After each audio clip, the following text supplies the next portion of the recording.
the next part of Genesis chapter 15 is the cutting of a covenant.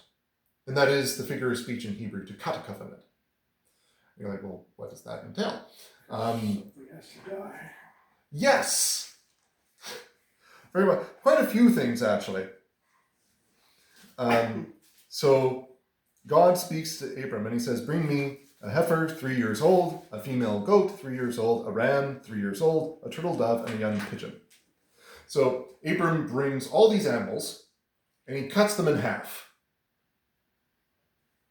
So all of them cut down the middle. And you're like, ooh, that's a mighty task for some of these things. He then lays the cut animals, like the halves of the cut animals, on two sides. And at this time, a deep sleep comes upon Abram. And that's also odd because, well, looking at the wording in Hebrew, this word appears 3 times in the Old Testament. One of the other times is when Adam fell asleep for the creation of Eve. So this is definitely divine in how God is meaning this. So Abram falls asleep and he does nothing. Like he's out. He does not. Same thing with Adam and Eve. Like Adam did nothing, he's out. He did not create Eve, it was God's work. So Abram out, and now God as a lamp passes through the halves of the carcasses, the halves of the animals.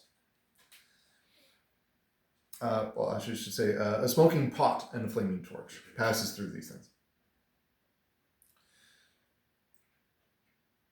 And there's different interpretations of what can this mean, but the idea might be that going through and you're seeing the cut animals, so it be to me if I destroy this covenant, maybe so death may be for me if I renege on this covenant. However, a covenant is cut between at least 2 parties.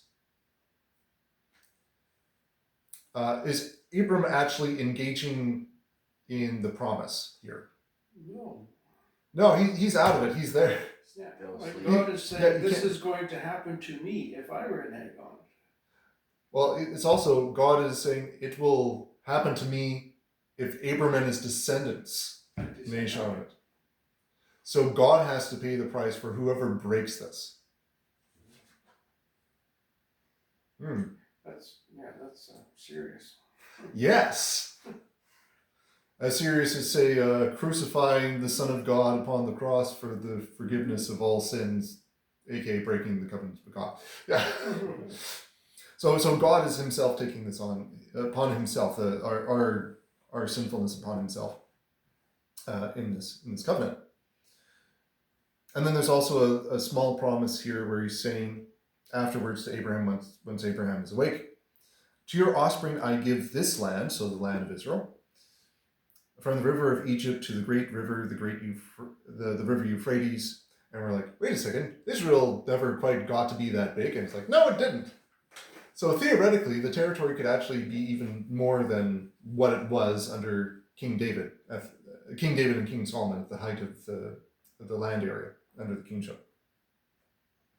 But in any case, the land of the Kenites, the Kenizzites, the Cadmonites, the Hittites, the Perizzites, the Rephraimites, the Amorites, and the Canaanites, the Girgashites, and the Jebusites. The Jebusites will eventually inherit Jebus or Jerusalem. They're one of the last ones to get cast out. But you have all these different peoples there.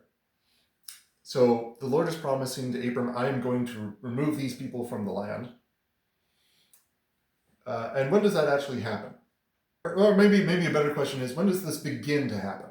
When does this begin to happen? When the inhabitants of the land are being cast out?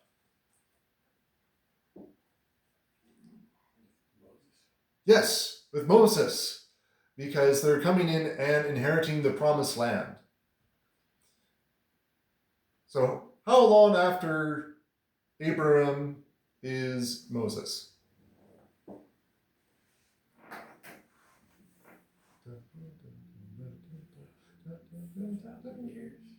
Not quite that much. 500. Yeah, depending on like where you're going with the dates, about 550, 600 years, something like that. Yeah. So God is saying, I'm going to remove these people in several centuries. You're like, oh, gee, thanks, God. You're giving me the land in centuries. So Abraham, of course, is going to be physically dead at that time. But his descendants are still going to be inheriting it. And this is also an interesting little tidbit for us, because even though God is saying this is going to be given to you, we also know that God is not giving it to the Israelite people before the proper time. Because part of the reason why Israelites are taking the land is to redeem it, because the peoples who are inhabiting it are so lost in their sins, and they're repeating these sins over and over again. Or if their sins were ripe, and God was visiting punishment upon them, death upon them, not in the way of, say, like the plagues of Egypt, but with the sword under the Israelites.